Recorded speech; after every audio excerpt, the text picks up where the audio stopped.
Panglima TNI Jenderal Agus Subianto memerintahkan prajuritnya melakukan pengamanan terhadap Kejaksaan Negeri dan Kejaksaan Tinggi di seluruh wilayah Indonesia.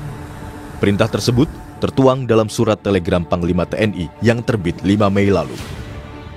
Panglima TNI memerintahkan untuk menyiapkan dan mengerahkan personel beserta alat perlengkapan dalam rangka mendukung pengamanan Kejaksaan Tinggi dan Kejaksaan Negeri di seluruh Indonesia. Melalui keterangan tertulis kepada Kompas TV, Kepala Dinas Penerangan TNI Angkatan Darat, Brigjen Wahyu Yudayana bilang, yang akan dilaksanakan ke depan adalah adanya kerjasama pengamanan secara institusi, sejalan dengan adanya struktur Jaksa Agung Muda Pidana Militer atau Jampidmil di Kejaksaan. Merespons hal ini, Direktur Eksekutif Amnesty International Indonesia, Usman Hamid, dalam dialog di program Sapa Indonesia Malam, berharap agar TNI fokus pada pertahanan negara. Selain itu, Usman Hamid menilai perintah pengamanan Kejaksaan Tinggi dan Kejaksaan Negeri di seluruh Indonesia oleh TNI berpotensi memunculkan kekhawatiran bahwa proses hukum yang tengah ditangani Kejaksaan tidak independen. Kekhawatiran kami adalah TNI semakin mengurusi hal-hal di luar urusan pertahanan. Urusan pertahanan adalah tugas pokok dan fungsi dari TNI. Urusan lainnya, misalnya pengamanan katakanlah kantor Kejaksaan Agung dan lain-lain sebagainya, itu bukan urusan TNI. Jadi kami khawatir bahwa justru pengerahan personel untuk pengamanan gedung Kejaksaan Tinggi, Kejaksaan Negeri dan juga Kejaksaan Agung akan memberi kesan bahwa proses hukum di Indonesia, khususnya lembaga penegak hukum di Indonesia, itu tidak lagi independen gitu. Jadi ada kesan bahwa TNI membayang-bayangi lembaga-lembaga penegak hukum, dan ini justru menorehkan citra yang negatif kepada TNI. Apalagi dalam perintah yang tertuang dalam surat telegram Panglima TNI yang terbit 5 Mei lalu, disebut TNI mengerahkan satu satuan setingkat peleton atau 30 personel untuk melaksanakan pengamanan Kejaksaan Tinggi dan satu regu atau 10 personel untuk melaksanakan pengamanan Kejaksaan Negeri. Tim Liputan, Kompas TV. Saudara, perintah Panglima TNI Jenderal Agus Subianto melakukan pengamanan terhadap Kejaksaan Negeri dan Kejaksaan Tinggi di seluruh Indonesia menimbulkan polemik. Apakah perintah ini berdampak pada penanganan kasus di Kejaksaan dan bagaimana realisasinya? Kita akan bahas bersama Muhammad Isnur, Ketua Umum YLBHI yang menjadi bagian Koalisi Masyarakat Sipil untuk Reformasi Keamanan. Selamat pagi, Mas Isnur. Mas Isnur, sepertinya audionya belum dibuka? Ya, selamat pagi Mas Isnur. Selamat pagi Mas Mario, selamat pagi Pak Ponto. Mas Isnur sudah bergabung. Serta juga telah bergabung Laksda Punawirawan Soleman Ponto, pengamat militer sekaligus Kepala Badan Intelijen Strategis atau BAIS TNI 2011-2013. Selamat pagi Pak Ponto. Selamat pagi. Wah, semangat sekali Pak Ponto nih membahas terkait dengan TNI jaga Kejaksaan. Selamat pagi Bapak-bapak, terima kasih sudah bergabung di dialog pagi ini. Saya ke Mas Isnur terlebih dahulu. Mas, setuju dengan perintah TNI jaga Kejari dan Kejati atau bagaimana Anda melihatnya? Iya, pertanyaannya apakah kita masih dalam konteks Indonesia sebagai negara hukum yang diatur oleh konstitusi? Dan apakah kita masih sepakat bahwa TNI adalah alat negara yang ditugaskan untuk pertahanan? Karena dengan seperti ini menjadi bergeser fungsinya. Dan saya sangat khawatir kok menempatkan TNI yang dididik, dilatih untuk spesial force ya, untuk baik itu pertahanan dan perang dan lain-lain menjadi seperti satpam gitu. Saya khawatir sekali ini menempatkan TNI tidak sesuai dengan fungsinya. Jadi ini adalah sebenarnya penyelewengan fungsi yang diamanatkan oleh konstitusi dan undang-undang gitu. Dan tanda kutip jika emang dia bagian dari operasi militer selain perang ya, itu pertama dalam undang-undang TNI dimandatkan dulu ada peraturannya. Jadi tidak bisa semata-mata karena MOU antar lembaga dia menyimpangi undang-undang. Jadi menurut saya negara, Presiden, Jaksa Agung, Panglima TNI harus menghormati undang-undang. Harus berjalan dalam kriteria koridor undang-undang. Jangan sampai kemudian memberikan seperti contoh ya, melibas undang-undang gitu. Jadi ini berbahaya baik dari konteks tata negara maupun dari fungsi-fungsi dan kefokusan TNI itu sendiri. Oke, TNI Mas. difokuskan menjadi alat pertahanan menjadi itu upaya yang sangat lama gitu. Nah ini kita khawatir justru dia menjadi terganggu profesionalisnya. Oke, Mas Isnur, kalau ini bukan OMSP, operasi militer selain perang, menurut Anda ini bagian dari intervensi militer ke ranah sipil atau bagaimana menurut Anda? Nah, yang kedua, dalam aspek penegakan hukum, dia menjadi berbahaya gitu. Karena kejaksaan ini adalah lembaga yang memang bertugas untuk menangani penegakan hukum. Dia dalam rangkaian namanya integrated criminal justice system. Dari mulai penyidikan, penuntutan, dan pengadilan. Nah, tiba-tiba ada unsur pertahanan, ada unsur militer di sana. Itu yang kita khawatirkan akan mengganggu sendiri wilayah bangunan penegakan hukum gitu. Nah, kalau kemudian ada kebutuhan-kebutuhan seperti misalnya kejadian waktu itu ada semacam pengepungan ya ke sebuah kantor institusi penegakan hukum, yang harus dievaluasi itu yang menyerbunya atau yang mengepungnya. Itu dievaluasi kesalahan-kesalahan itu gitu. Bukan kemudian menjadi standar baru seluruh kantor di Satpami dijaga oleh satuan tempur. Ya. Bayangkan kalau ada 500 lebih pasukan kantor kejaksaan dikali 10, berarti berapa ribu pasukan ditempatkan untuk jagain kantor kejaksaan gitu. Itu menurut saya sangat-sangat berlebihan dan tentu tanpa dasar hukum. Oke, saya ke Pak Ponto. Pak Ponto, menurut Anda ini seperti yang dikatakan Mas Isnur, ini berlebihan atau bagaimana menurut Anda dengan posisi bahwa TNI harus menjaga kejaksaan? Begini, kalau kita melihat menjaga kejaksaan kan bukan menjaga bagaimana proses itu berlanjut, tetapi kan yang dijaga itu adalah fisik. Nah, menjaga fisik inilah yang dilakukan itu. Kalau dibilang aturannya, di dalam OMSP kan ada tidak disebut kejaksaan, tetapi melindungi, mengamankan objek vital yang bersifat strategis. Oke, nah, bukan proses hukum ya, tetapi lebih ke fisiknya ya. Oke. Ya, betul. Ya. Jadi mengamankan objek vital yang bersifat strategis. Nah, dari mana kita melihat ini? Nah, kita lihat aja pasal 34 itu Undang-Undang Bea Cukai. Ya. Di Bea Cukai di situ ada Bea Cukai dapat meminta TNI, TNI loh ditulis, untuk mengamankan Bea Cukai. Kalau dalam pelaksanaan tugas dirasakan ada ancaman, itu Bea Cukai. Apalagi ini kejaksaan. Lebih atas dari bea cukai. Nah, berdasarkan dari situlah sehingga pengamanan itu dirasakan dibutuhkan.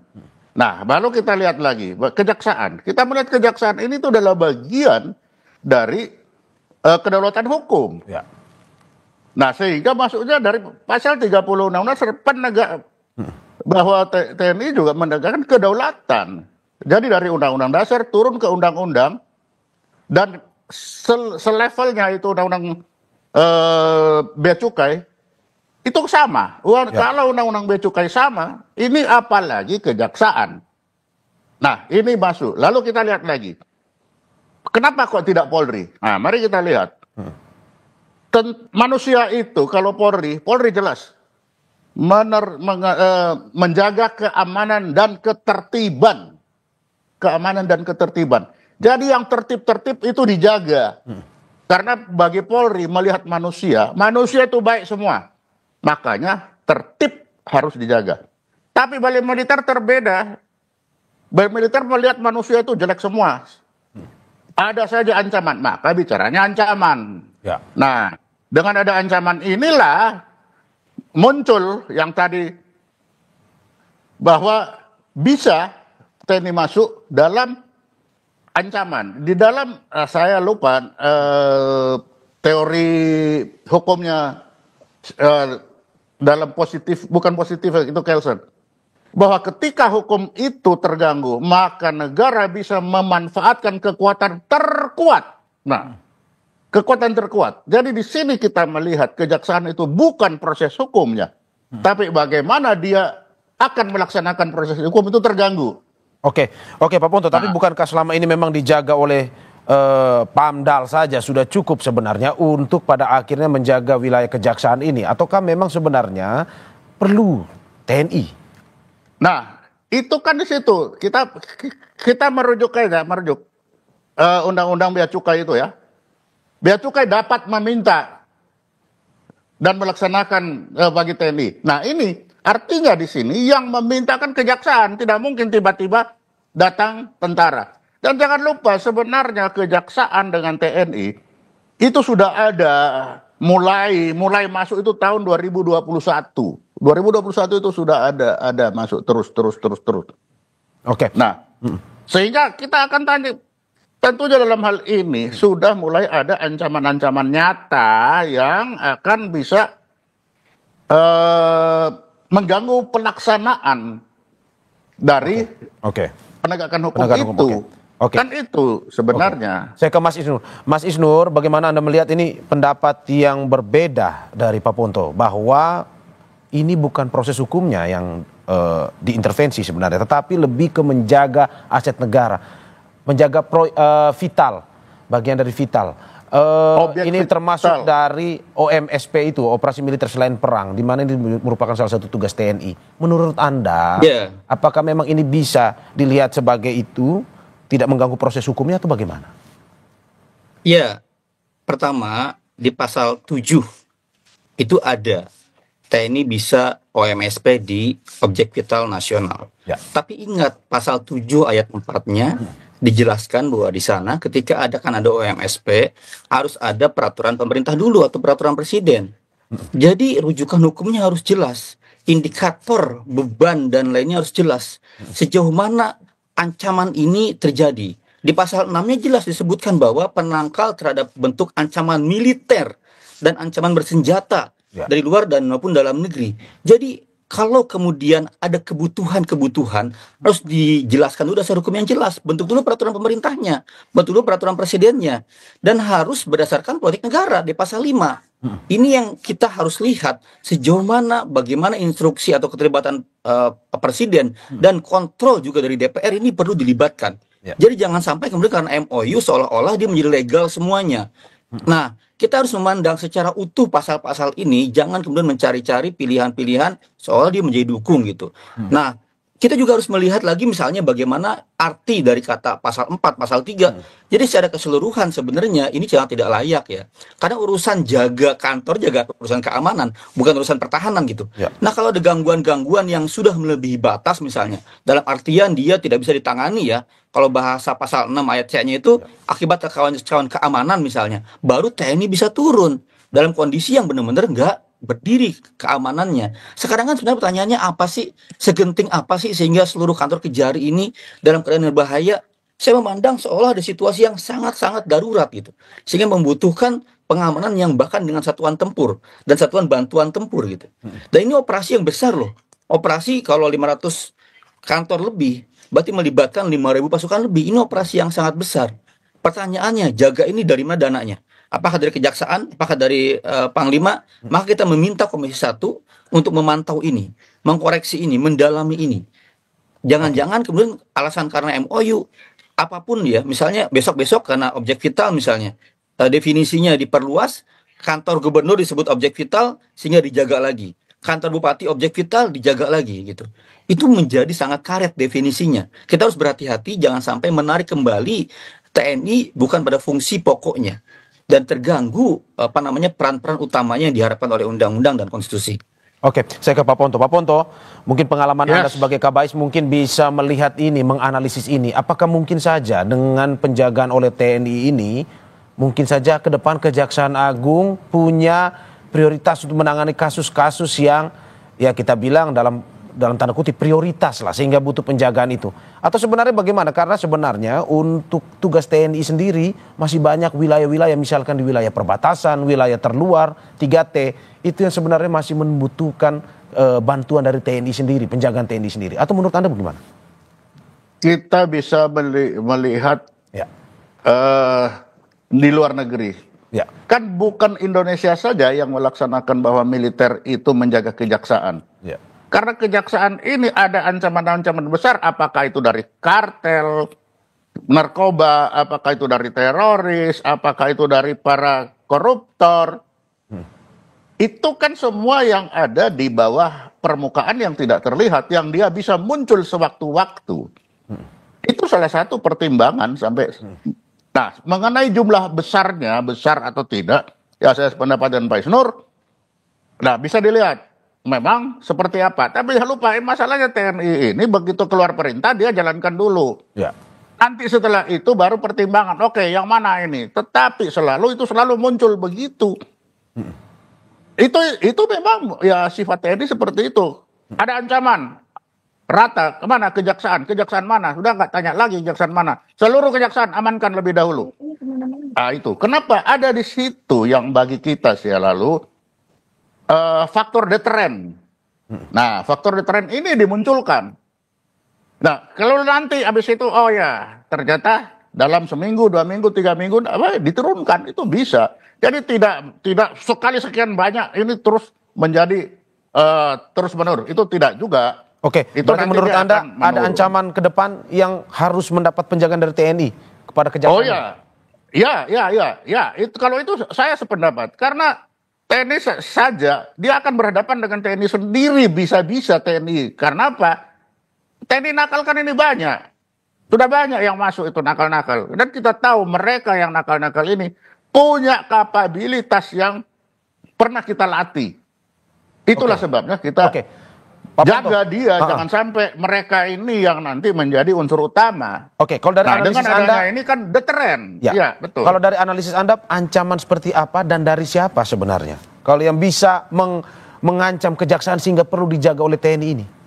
Ya kita lihat aja dari narkoba bisa, dari para koruptor bisa, dari teroris bisa, yang semua ada di situ. Dan bisa saja di belakang ini semua, kita tidak pernah, desertir militer kan bisa saja, semua ada di belakang sana. Kita bisa lihat bagaimana desertir itu bisa masuk sampai Rusia. Ya. Nah ini pertimbangan-pertimbangan. Tentunya kita tidak mau sudah terjadi baru, jadi pemadam kebakaran. Kan itu. Oke. Nah, dari situ kita yang paling mendasar itu kita melihat kalau kita bicara undang-undang tadi, undang-undang bea cukai aja bisa begitu, kenapa untuk kejaksaan tidak bisa? Kan itu. Oke. Jadi kalau dari sisi hukum saya kira itu tidak ada masalah. Tinggal sekarang itu hanya terkejut aja kok banyak sekali manusianya ini. Oke. Ya, itulah militer. Begitu perintah, ya jalankan dulu yang banyak. Kenapa? Deteren.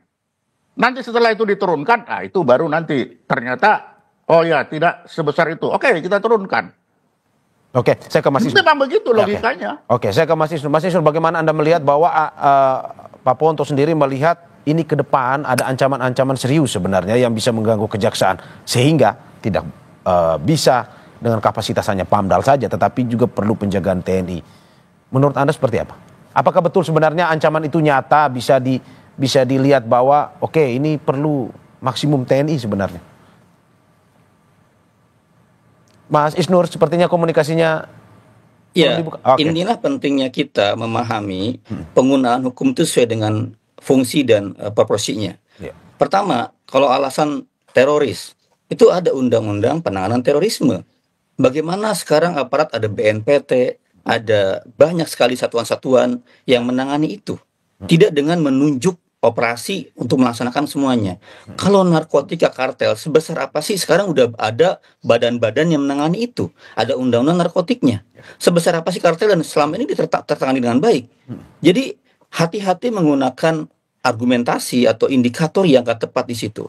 Kalau kemudian ada desertir, selama ini udah ada POM, baik itu POM AD, POM AL, POM AU, yang sanggup mendetek ini. Ada juga kesatuan BAIS punya alat untuk mengecek sejauh mana penegakan di mana-mananya. Semua instrumen intelijen, baik itu BAIS atau bahkan BIN, atau bahkan misalnya Baintelkam, itu bisa bekerja selama dengan baik. Tapi tidak kemudian masuk kepada fungsi-fungsi yang tidak sesuai dengan kapasitas seharusnya gitu. Sebenarnya kan gini, ini kan ada semacam ketegangan-tegangan ya. Kalau tadi mengacu kepada misalnya kasus di mana ada upaya pengepungan, penyerbuan, ada ketegangan-tegangan dalam praktik di lapangan. Ini kan bisa diselesaikan dengan komunikasi, dengan koordinasi, dengan pembahasan lintas komisi di misalnya DPR, lintas lembaga, dicari tahu apa sih masalahnya sehingga ada pengepungan, ada penyerbuan. Maka dievaluasi, jangan sampai misalnya kemarin ya, ada pengepungan oleh satu satuan, tapi seolah-olah nggak ada masalah. Semua pimpinannya baik-baik saja, tidak ada sesuatu yang kira-kira perlu diselesaikan dengan baik. Tiba-tiba sekarang muncul penjagaan secara masif oleh tentara. Jadi ini nggak nyambung antara logika kejadian yang satu yang nggak diselesaikan. yang nggak dicari tahu analis masalahnya dengan solusi yang tiba-tiba muncul kemudian gitu. Ya. Nah ini kan semua cara-cara seperti dulu ya, bagian dari dui fungsi, bahwa tentara hadir di semua lini dui fungsi. Ketika dibutuhkan jaga A, jaga B, jaga C gitu. Besok-besok nih jaga mall, bisa besok jaga kantor kelurahan. Bisa jadi argumentasi dibuat seperti itu gitu. Tapi kita harus fokus pada rencana roadmap yang dibangun sejak reformasi, bahwa tentara adalah alat negara untuk urusan pertahanan. Apakah jaga kantor, ya, jaga kejaksaan bagian dari pertahanan? Menurut saya tidak. Dia bagian dari keamanan yang harusnya diselesaikan dengan fungsi-fungsi yang berbeda gitu. Nah, kita harus konsisten pada rujukan ini semua. Jangan sampai kita kembali ya ke kesalahan masa lalu. Oke, berarti menurut Anda mengoptimalkan seluruh lembaga-lembaga ataupun institusi seperti yang tadi dibilang oleh Pak Ponto bahwa takut akan narkotika, ya bagaimana penanganan narkotikanya, begitu pula dengan juga terorisme, bagaimana penanganan terorisme, ketimbang harus jaga kejaksaan, begitu maksud Anda Mas Isnu? Iya, jadi kita harus membaca aspek keseluruhan pengaturannya. Kalau alasannya teroris, ya ada BNPT-nya, ada banyak satuan-satuan detasmen-detasmennya. Narkotik ada BNN-nya, ada selama ini penanganannya gitu. Jadi jangan digebiah uyah, semua masalah ditumpukin, soalnya ini kejaksaan sangat terancam luar biasa sehingga harus diturunkan satuan tempur. Pertanyaannya bertempur dengan siapa sih? Ancaman tempur dari mana bersenjata akan menyerbu setiap kantor kejaksaan gitu. Nah ini kan harus jelaskan dengan baik. Makanya menurut saya penegasannya makanya Komisi 1 dan Panglima Kemenhan ya harus ngobrol bersama dengan Jaksa Agung, dengan kemudian bahkan Kapolri, lintas komisi, dan diobrol di sana. Digali sejauh singkat mana. aja Mas, penegasannya perlu dicabut telegramnya atau bagaimana? Perintah ini? Iya dong, harus dievaluasi, harus dikoreksi, cabut dulu, dan ditinjau ulang. Saya ke Pak Ponto, singkat saja bagaimana Anda melihat evaluasi seperti apa sehingga ketakutan masyarakat terkait dengan misalkan ini jadi TNI harus jaga kejaksaan, bagaimana tidak ada intervensi hukumnya? Ya inilah kita bilang, kalau dunia terbuka ini kan memperlihatkan perbedaan logika berpikir antara militer dan TNI, militer dengan sipil. Ya. Militer selalu berpikir yang terjelek, sipil selalu berpikir yang terbaik. Memang kalau kita ketemukan tidak akan pernah ketemu. Tetapi militer, kalau terjadi kami yang ada paling korban. Contoh, itu kasus peledakan. Kalau militer mau keras-kerasan, tidak ada yang dekat. Tetapi kalau masyarakat ada di situ dikasih, setelah ini kan tentara lagi. Nah sama dengan ini. Kalau nanti kita kita lepas. Lalu ada sudah diminta tidak dikasih, lagi-lagi disalahkan. Jadi ini bertumpu dari pengalaman-pengalaman dan logika berpikir militer. Sekecil apapun ancaman itu kita harus tampil maksimal. Dalam perjalanan itu dievaluasi. Ya itulah kebiasaan memang begitu. Ya kita tunggu terus keputusan terkait dengan TNI jaga kejaksaan ini dan kita harapkan apa yang disampaikan bisa memberikan masukan-masukan bagi pemerintah dan juga kepada masyarakat sendiri. Terima kasih Mas Muhammad Isnur, Ketua Umum YLBI yang juga menjadi bagian dari Koalisi Masyarakat Sipil untuk Reformasi Keamanan, dan juga Laksda Purnawirawan Solaman Ponto, pengamat militer sekaligus Kepala Badan Intelijen Strategis atau BAIS 2011-2013. Terima kasih Bapak-Bapak, sehat-sehat selalu. Thank you, Pak Isnur. Thank you. Saudara jangan kemana-mana, setelah